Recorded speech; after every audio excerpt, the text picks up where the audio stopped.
What are the 5 reasons that you won't give up when life catches you on the blind side? When the messenger of misery visits you, what are you going to do? What will keep you in the game when life knocks you to the canvas? Life's going to punch you right in the face. Life's going to fire you over and over again. You're going to be told you're not good enough. Your faith is going to be tested. Your family's going to look you in the eye and say, how do we get health insurance the next month? I don't know. But I know we're going to make it. You know who's going to bail you out? You know who's going to come and rescue you? You know who's going to come and save the day? No one. No one's going to come and do it for you. You're going to have to do it all yourself. See, the Buster Douglas that fought in the last fight was not the Buster Douglas that fought Mike Tyson. See, the Buster Douglas that got knocked down while fighting Mike Tyson had gotten out of an alcohol recovery center. His mother had died. His wife was ill with a terminal illness. He was considered a nothing, a bum. So when he got knocked down, Buster Douglas had a reason to get back up because he said, I'm dedicating this fight to the memory of my mama. Life is hard, man. That's what it's about. Life is a challenge. If you don't work as hard as you can, if you don't sacrifice everything, if you don't get rejected and keep coming back for more, if you don't get your loyalty tested and your faith tested, you don't love that thing if you bail out. So if you fought through all that, that's love. So you got to have some reasons that when life knocks you down, and it's going to. Hello, it's going to knock you down. When people disappoint you, and that's going to happen. When they betray you, and that's going to happen. When they lie to you, and that's going to happen. When they say, oh, you can count on me, and they won't show up, and that's going to happen. When you want to throw in the towel and give up yourself, and that's going to happen. When life collapses on you and catch you on the blind side, what reason can you remember that you can call on, that you can reach on, that can make you get back up? Find that reason. Because when life had knocked me down, I said, life, I'm doing this because I want to make my mama proud of me. I'm doing this because I want my children to have a better life than what I have. I'm doing this because all my life I've been told I'd be a loser, that I wouldn't make it.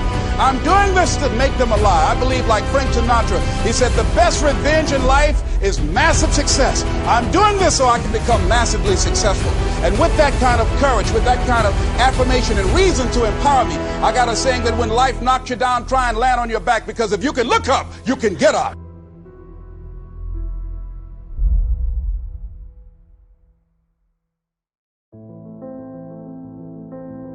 You don't have to be grim, but you do have to be serious. Hey, everybody hopes things will get better, but remember, the future does not get better by hope. It gets better by plan. And hope unaided by clear plans can finally become an illness. There's a Bible phrase that says, hope long delayed makes the heart sick. It's a sickness. I used to have the illness known as passive hope. It's bad. And there's one that is even worse, and that is called happy hope. That is really bad. The man is 50, and he's broke, and he's still smiling. That's bad. So get serious. Make plans. Put them on paper. My suggestion from experience. There's a phrase from the Bible that goes, without dreams and vision, we perish. How true. Humans have this unique ability to aspire, to dream, to go for something, to become something. Without that, life is not life. We must have dreams and never give up on our dreams.